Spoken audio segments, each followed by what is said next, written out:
Assalamualaikum warahmatullahi wabarakatuh. Bapak Ibu yang saya hormati, kali ini saya akan menyampaikan tentang jurnal pembelajaranku, prinsip pengajaran dan asesmen. Meskipun di tampilan di video sebelumnya sempat ada prinsip pengajaran dan asesmen, tapi ini versi lain agar memperkaya referensi Bapak Ibu, karena ini pun Bapak Ibu harus edit ya. Jangan sama persis gitu ya, walaupun nanti file saya berikan dalam bentuk link, silakan Bapak Ibu unduh, tapi pastikan bahwa ada dirubah dan juga ditampilkan foto-foto setiap kegiatannya. Nah, yang pertama penulis, namanya siapa, tanggalnya, kapan tanggalnya dibuat, terus pendahuluan. Dalam upaya meningkatkan kualitas pengajaran dan asesmen, saya telah memilih aksi nyata yang terbaik untuk diunggah di jurnal pembelajaran. Jadi Bapak Ibu, di aksi nyata tidak diunggah, tapi kumpulan dari aksi nyata setiap bagian, karena ada 3 bagian, maka Bapak Ibu pilih salah satu untuk diunggah sebagai jurnal pembelajaran. Misal dalam prinsip pengajaran dan asesmen, Bapak Ibu ada 3 aksi nyata, pilih salah satu yang diunggah sebagai jurnal pembelajaran. Nah, dalam upaya meningkatkan kualitas pengajaran dan asesmen, saya telah memilih aksi nyata ya.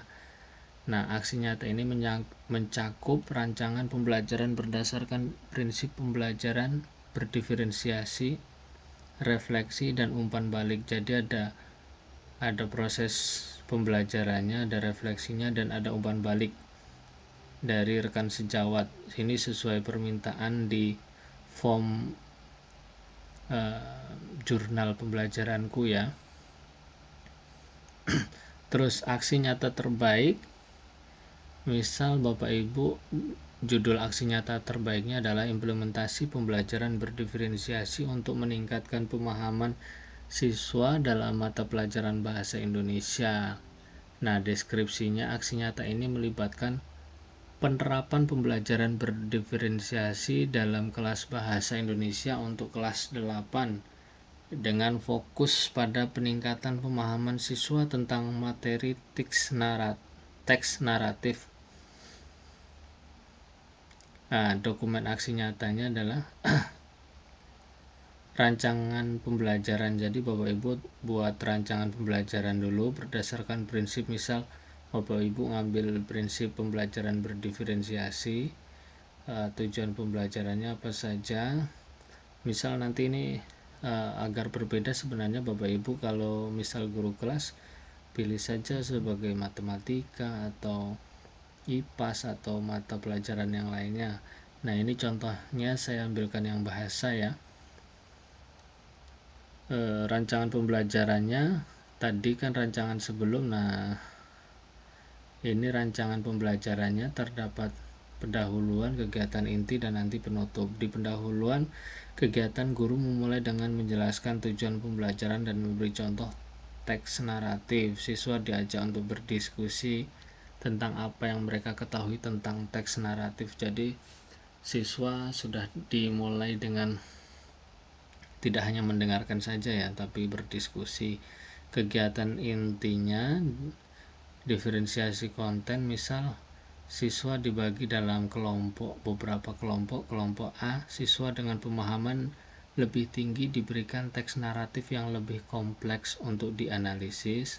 Kelompok B, siswa dengan pemahaman sedang diberikan teks naratif yang sesuai dengan tingkat kemampuan mereka. Kelompok C, siswa yang membutuhkan bantuan tambahan diberikan teks naratif yang lebih sederhana dan dibimbing oleh guru atau asisten. Nah, ini contoh pembelajaran berdiferensiasi, bahwa memberikan materi atau memberikan asesmen nanti sesuai dengan kemampuan. Jangan memberikan ujian di luar batas kemampuan manusia ya. Jadi sesuaikan. Bukan berarti duduknya dipisah menjadi 3 kelompok, bukan, tetap mereka berbaur, tapi seorang guru sudah tahu, misal yang kategori siswa berkemampuan tinggi mana, yang kemampuan sedang mana, dan kemampuan rendah mana, sudah tahu tanpa mereka harus dikelompok-kelompokkan tempat duduknya, tapi tempat duduknya tetap mereka menyebar ya.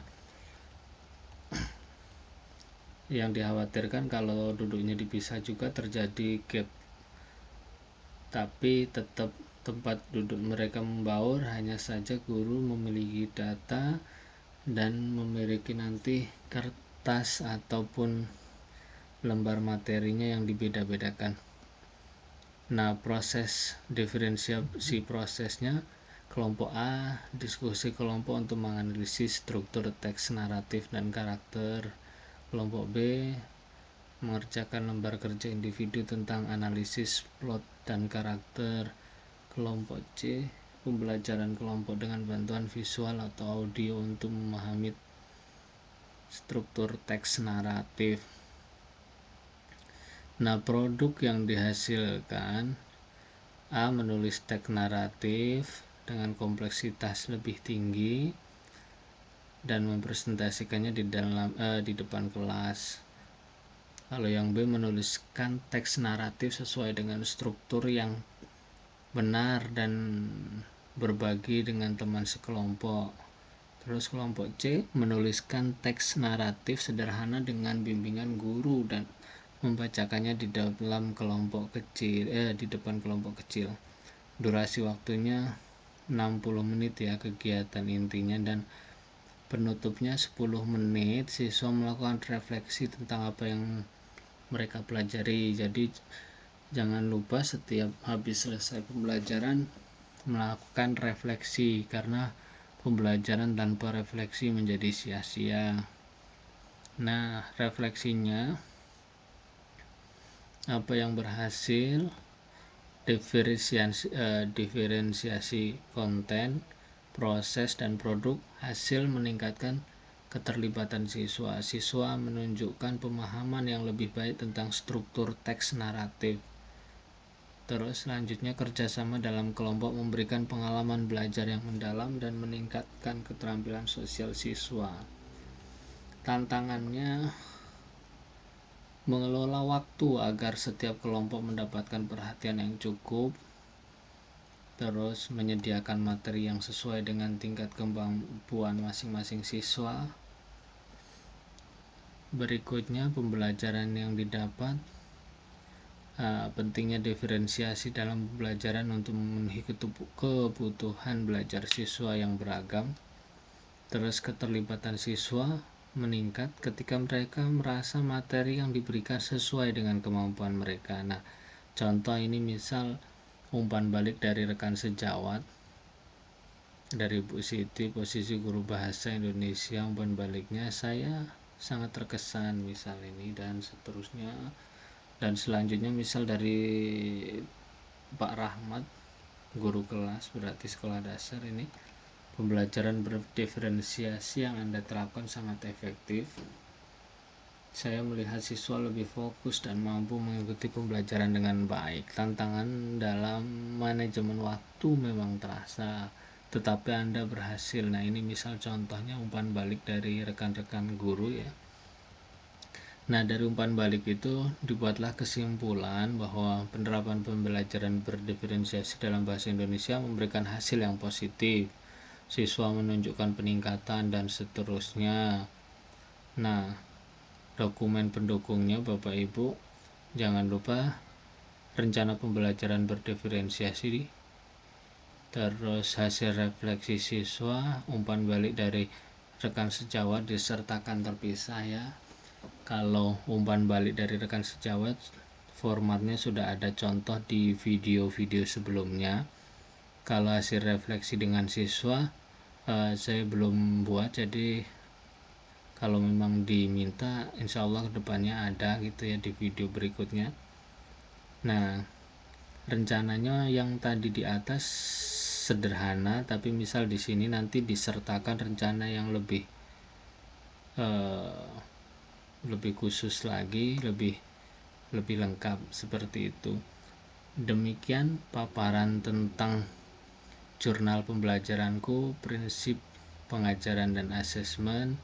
Semoga bisa membantu. Silakan filenya diedit, disesuaikan, dan jangan lupa setiap kegiatan itu difoto dan fotonya dilampirkan, dimasukkan di misal di sini, misal pada saat kelompok diskusi ini, kelompok A diskusi, silahkan difoto, foto kelompok B, kelompok C difoto, dimasukkan.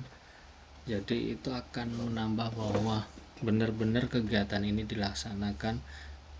Demikian, semoga bermanfaat. Assalamualaikum warahmatullahi wabarakatuh.